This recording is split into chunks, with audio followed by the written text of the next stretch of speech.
Hi everyone, welcome back to WHU TV. It's nice to see you. I hope you're keeping well. I didn't really want to do this video this weekend, but I've had to, as it was announced earlier today that 20-year-old Højlund is off to Man United from Atalanta for £72 million plus £8 million add-ons.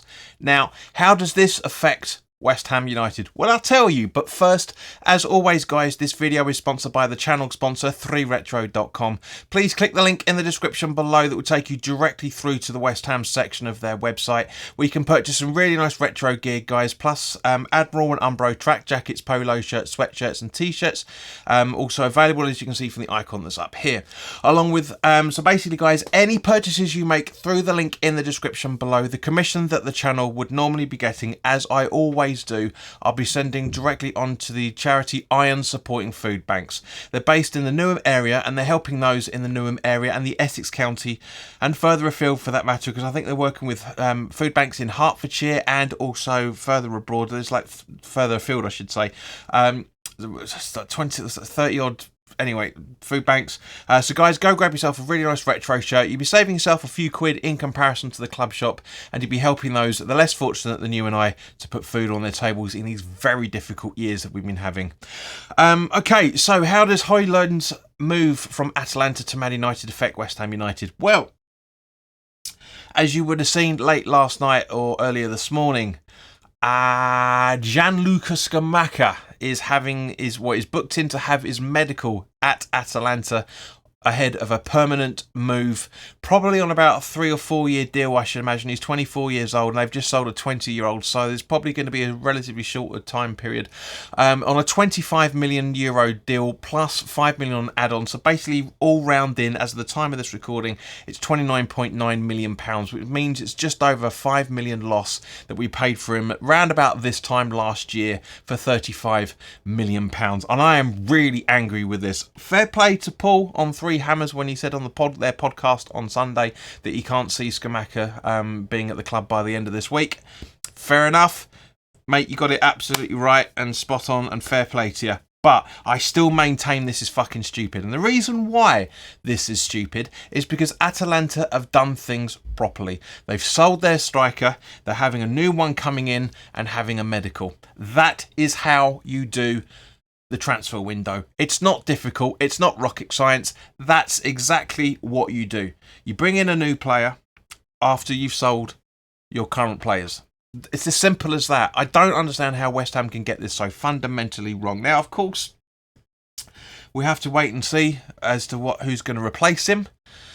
But we'll talk about this very, very later on this weekend, straight at the beginning of next week, when Mark and I do our video that will be coming up. So make sure you subscribe. Guys, by the way, please do subscribe to the channel. And the reason why I'm asking you, over the last 4 weeks, just over 60% of you guys that have been watching this channel and these videos have not been subscribed. Thank you to everybody that's been doing it. It's fantastic numbers. And, you know, we're slowly but surely getting back to how it used to be pre-COVID.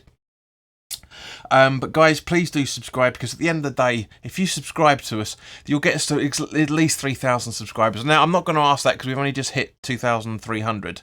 You know, we're 3 away from 2,310. So if you can subscribe, please do so. It'd be fantastic. Make sure you hit the notification bell as well, for that matter. But give me your thoughts on what you're thinking about this transfer. For me personally, I am majorly fucking worried now.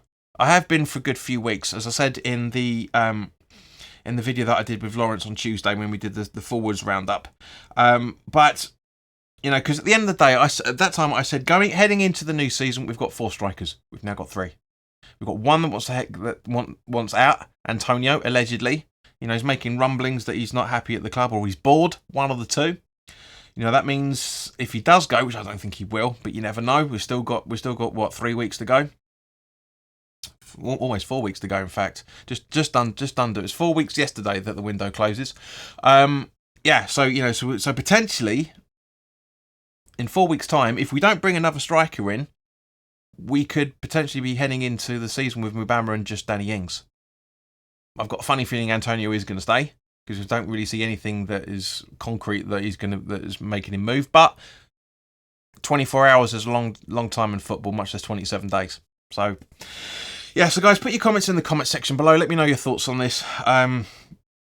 as I say, I'm worried. I am really, really worried. I'm not panicking. I'm not stressing out because at the end of the day, we can't change it. So what's the point in getting stressed out a bit? But I am worried. I'm worried just as much as you guys are. I'm not panicking because, as I say, you should only really panic about things that you yourself can change, and we can't. So we have to. But again, see the other thing with this is that apparently, regardless of what the toxic website is saying, you know who I'm talking about.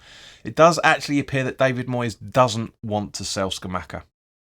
And for bloody good reason. Because he's probably worried as much as we are that there is no other striker coming in as it stands at the moment. You sell a striker, you buy a striker. Not you sell a striker, you negotiate for 3 or 4 weeks and get him in on deadline day, which is probably going to happen, to be honest. I really think it will. But yeah, the toxic website is saying that David Moyes admitted he wanted him out. I don't believe that in any shape or form. I think that this is literally them shadowing the blame from Sullivan onto Moyes. Because at the end of the day, guys, this is a Sullivan do. I guarantee this is a Sullivan. Sullivan's like, yeah, that's close enough. Sell him. I don't care. Sell him. Get rid of him. We need as much money as possible. Is this going to be to the detriment of the season? We'll have to wait and see. And of course, guys, thank you very, very much for watching. Let me know your thoughts in the comment section below. Enjoy the rest of your weekend, and I will see you very, very soon. All the best now. Take care.